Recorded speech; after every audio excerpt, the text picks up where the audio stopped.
Hi అండి అందరికీ. అందరూ బాగున్నారండి? ఈరోజు మా అమ్మగారి స్టైల్లో ఫిష్ కర్రీ చేస్తానండి.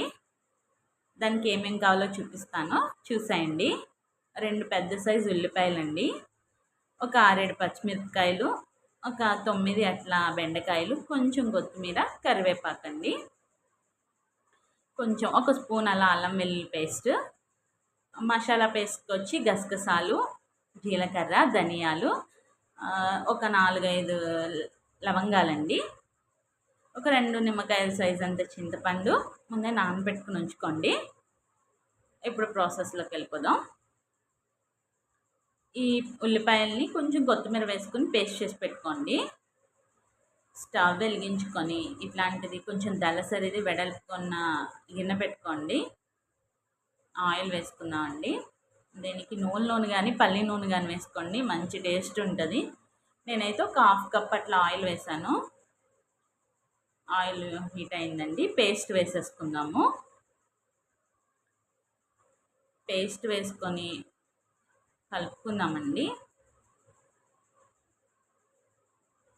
అడుగు పట్టనివ్వకండి, అడుగు పడితే మళ్ళీ టేస్ట్ బాగుండదు. ఒక 1/2 స్పూన్ అలా పసుపు వేసుకుందాము. ఈ ఫిష్ కర్రీకి అయితే ఆయిల్ ఎక్కువనే పడుతుంది, అందులోనూ నాన్ వెజ్ కర్రీస్లో ఏమైనా ఆయిల్ ఎక్కువ పడుతుంది కదండి. పచ్చిమిరపకాయలు వేసుకుందాము. ఈ స్టేజ్లో పచ్చిమిరపకాయలు వేసుకుంటే తినేటప్పుడు బాగుంటుందండి. బెండకాయలు కూడా వేసుకుందాము. వేసుకొని మిక్స్ చేసుకుందాం. కరివేపాకు కూడా వేసుకుందాము. అడుగు పట్టనివ్వకండి, పడితే టేస్ట్ అంతా పోతుంది.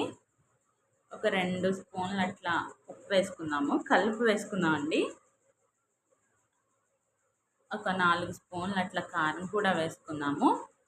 ఈ చేపల కూరలో ఆయిల్, కారం, ఉప్పు, పులుపు ఎక్కువ పడుతుంది.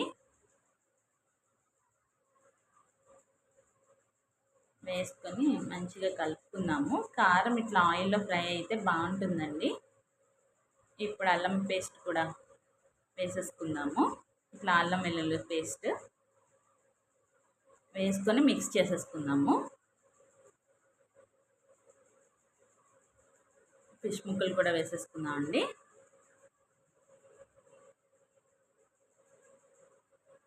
ఫిష్ ముక్కలు కూడా వేసుకుని మెల్లిగా కలుపుకుందామండి. ఈ గ్రేవీ ముక్కలకు పెడితే బాగుంటుంది.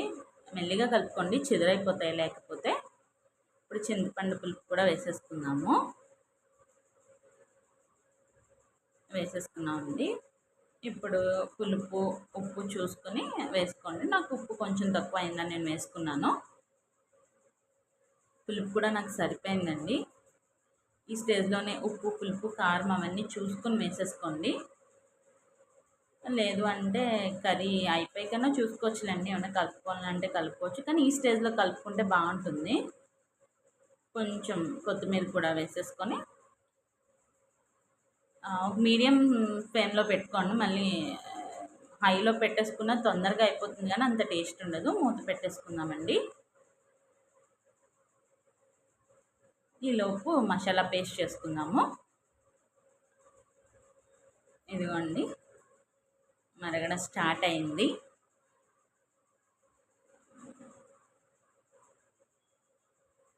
కొంచెం దగ్గర పడిందండి. ఇప్పుడు ఈ పేస్ట్ వేసేసుకుందాము. ఈ పేస్ట్ వేసుకుని ఒక్కసారి అట్లా కలిపేసుకొని మళ్ళీ మూత పెట్టేసుకుందామండి.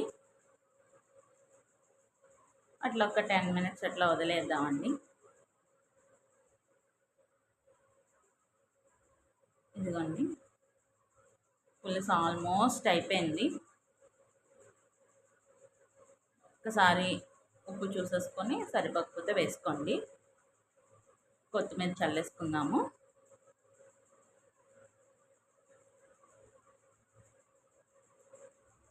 Stove off చేసేసుకుందామండి. ఒక 2 అవర్స్ 3 అవర్స్ అట్లా వదిలేసి అప్పుడు తినండి, బాగుంటుంది. మనం డే అంతా వదిలేసి నైట్ తిన్నా కూడా బాగుంటుంది, మార్నింగ్ చేసుకుని. నేను టేస్ట్ చేస్తానండి. ఫిష్ ముక్క వేసుకొని బెండకాయలు వేసుకొని, చాలామంది బెండకాయలు వేసుకోరండి, బట్ బెండకాయలు కూడా వేసుకోండి. మీకు ఇష్టమైతే వంకాయ, తెల్లంకాయ అంటారు కదండి, అది కూడా వేసుకోండి, చాలా బాగుంటుంది. నాకు దొరకలేదు, నేను వేయలేదు. టేస్ట్ చేద్దామండి.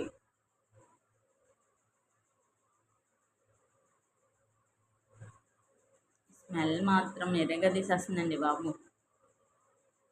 బాగుందండి. నాకు కొంచెం రైస్లోకి ఉప్పు తక్కువైంది.